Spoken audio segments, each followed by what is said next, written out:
The Cat Who Wanted to Go Home by Jill Tomlinson, with pictures by Paul Howard and music by Barry Gibson.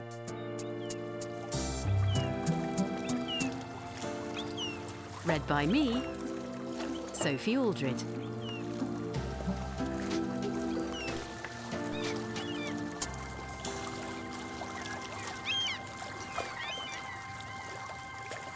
Susie was a little striped cat. She lived in France with a fisherman who had 4 sons. Pierre was 10, Henri was 8, Paul was 6, and Gabi was 4. When they stood in a row, they looked like a set of steps. Gabi didn't know the proper way to stroke a cat. Most cats like being stroked from head to tail, the way the fur lies. But Gabi always stroked Susie backwards, from tail to head. And Susie loved it.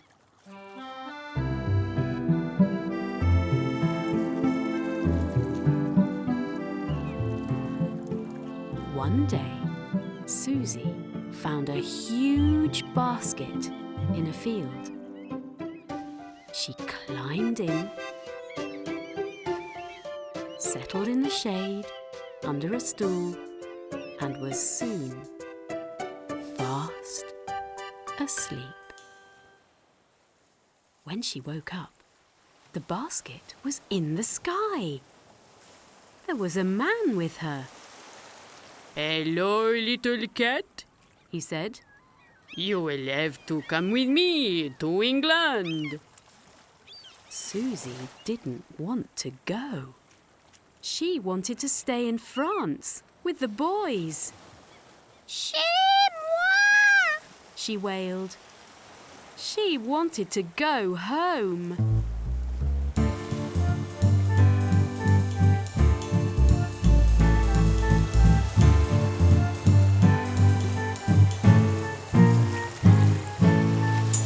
So Susie floated across the sea by balloon and landed in England with a bump.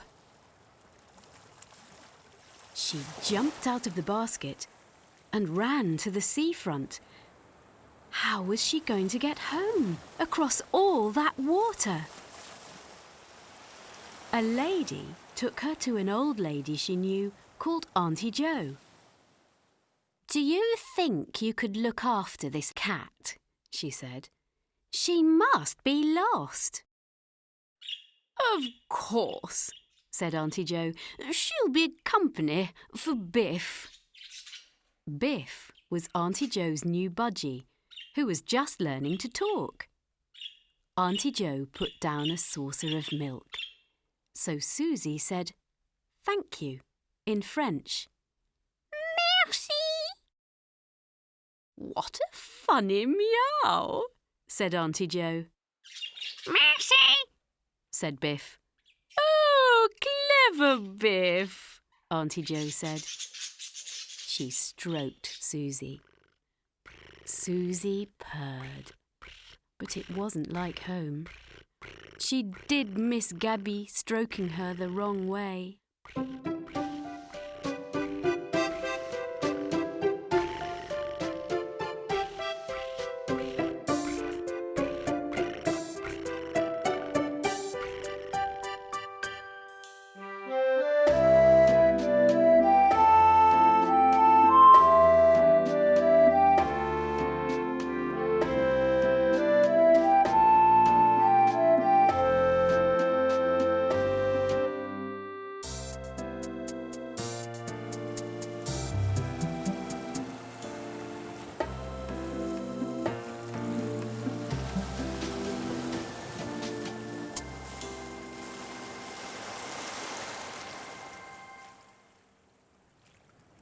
The next morning, Susie went to the beach. There was a man with a board going out to sea towards France. But what was this? He was coming back. Susie ran to meet him. Do you want to come surfing with me? He asked. C'est moi! Susie said. They went out to sea and back several times before Susie realised they were only doing it for fun. She had a lovely time, even if she didn't get home to France that day.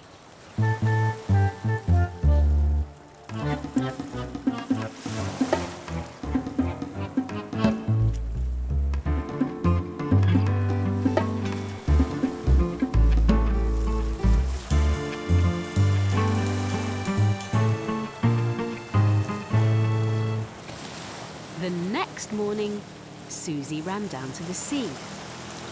She saw a speedboat pulling a girl behind it. There was another girl getting ready to go. Susie jumped onto her shoulder. The girl was not pleased. Get off! She cried, but it was too late. Susie got one paw tangled up in the girl's hair and hung on. Then their boat began to swerve. C'est moi! Susie wailed, making the girl lose her balance. A second later, she and Susie were in the water.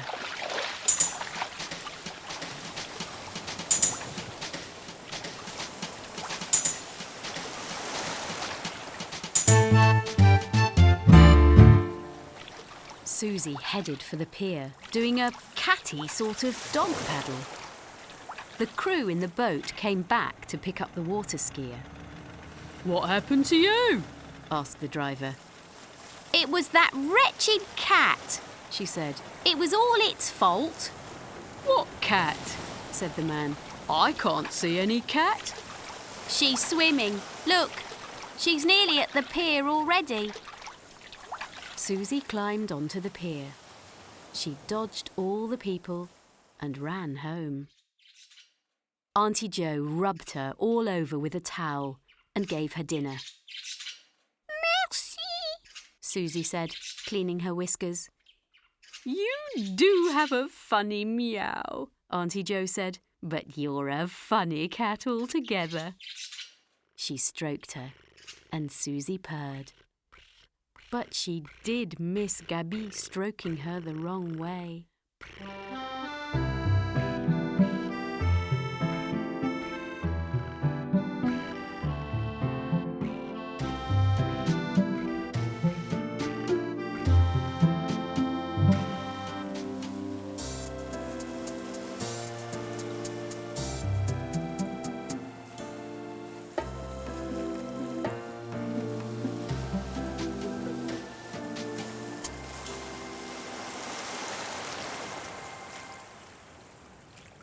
The next morning, Susie ran down to the water's edge.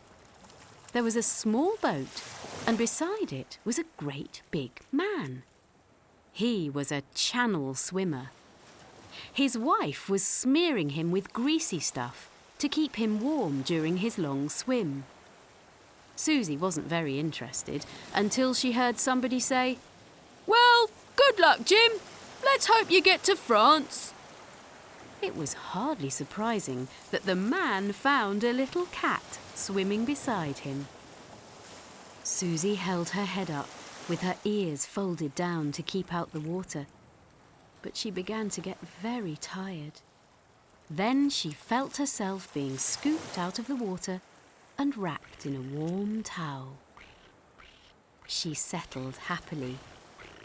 Then the wind started to get up, and the sea got rougher and rougher. The man found it more and more difficult to move forward.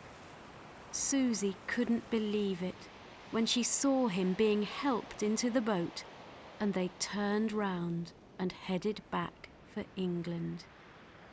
C'est moi! She cried, heartbroken. C'est moi!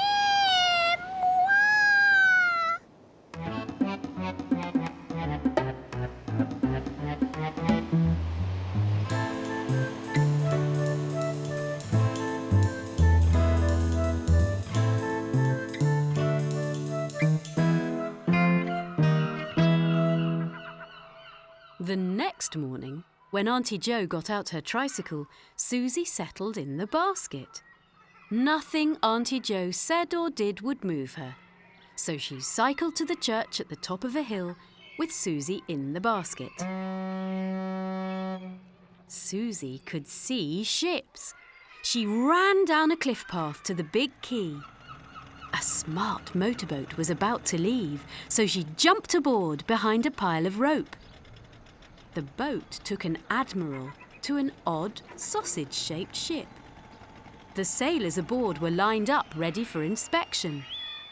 The admiral strutted between them and Susie trotted importantly behind him. The men were trying hard not to grin. It was not often that they were inspected by a tabby cat.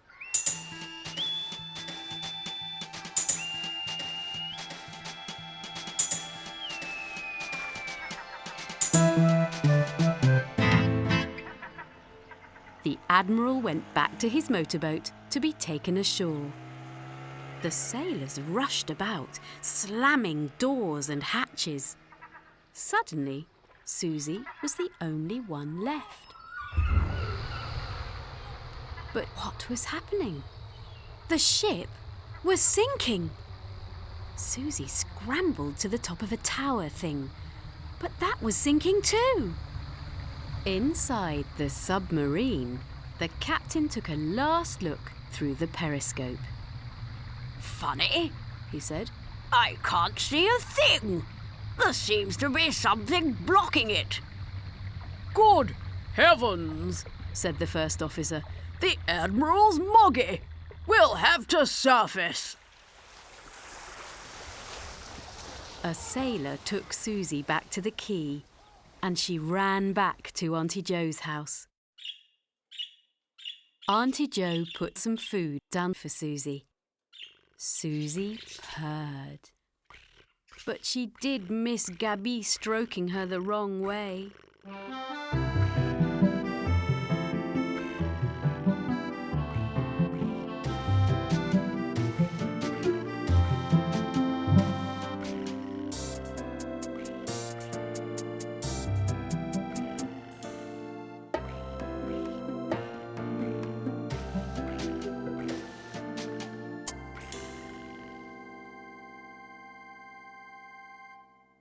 The next morning, Susie said goodbye to Biff because she was sure she would get home to France that day. Au revoir, she said, which is French for goodbye. au revoir, Biff said. clever Biff, au revoir. Susie and Auntie Jo pedalled down to the seafront. I suppose we will see you at supper, Auntie Jo said as she went into the baker's shop. Then Susie spotted a French sailor. She followed him to a big port. Then he turned into a large building and disappeared. Oh well, she didn't need him. One of the ships must be going to France. A car drew up near Susie. Is this the ferry to France? The driver said to a man in uniform. That's right, sir. Just keep straight ahead, said the man.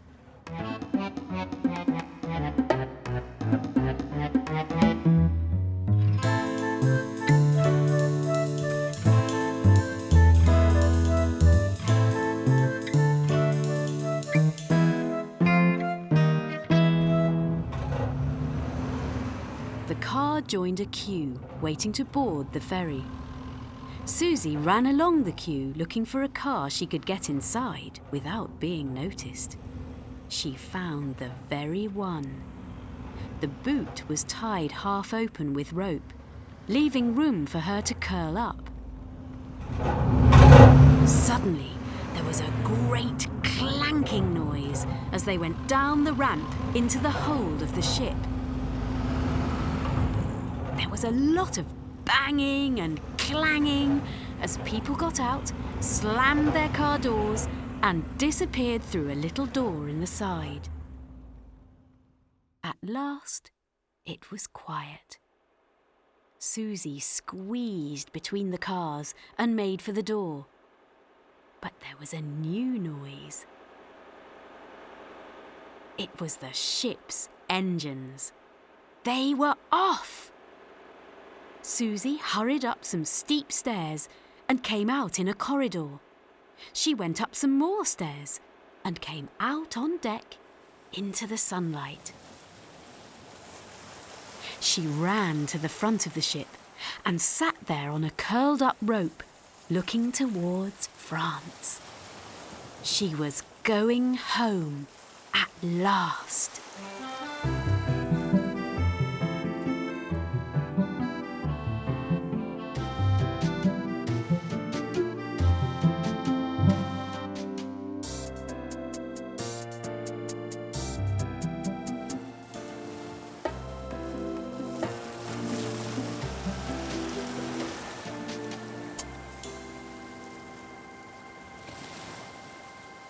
A little girl came and sat with Susie. Look! Look! There's France! She shouted. France! Susie could hardly believe it. Just then, a sailor saw her. What's that cat doing there? He asked. She's a stowaway. He reached forward, but Susie dodged him. He chased her all around the ship and back up on deck again. Soon all the children began to join in. They thought it was a wonderful game. Poor Susie. Nothing must stop her now.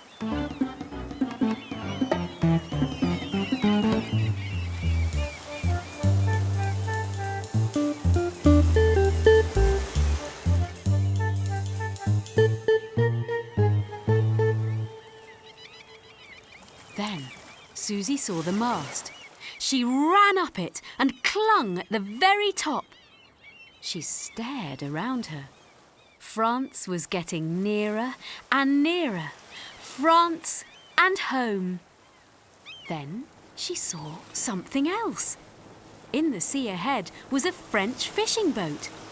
And on the deck were 4 little boys like steps. It was Susie's family. Susie leapt over the sailor's head, ran to the rail, and dived.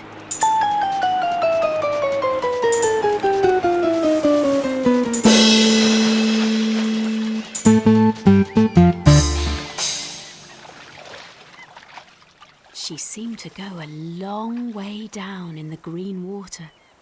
Then she came up to the surface like a cork. The children on the ferry pointed down to Susie. Cat overboard! They shouted. The French boys saw the children were pointing to something in the sea.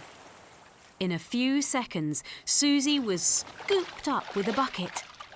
The children on the ferry cheered. Susie sat in the bucket, purring like a ship's engine.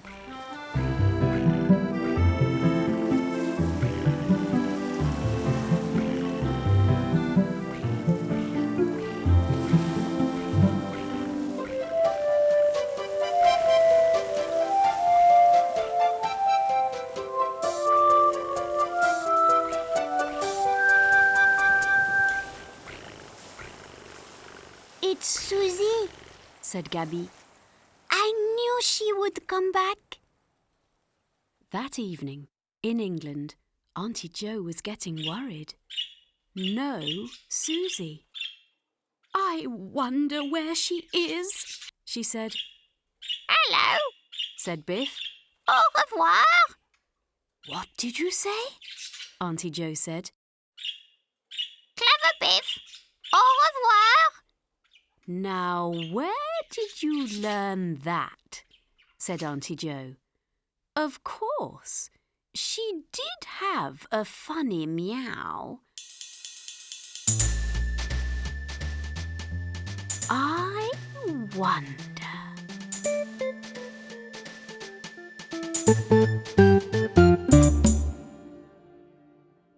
And the French cat that Auntie Jo was wondering about? She was purring and purring as though she would never stop. Gabby was stroking her the wrong way. Susie was home at last.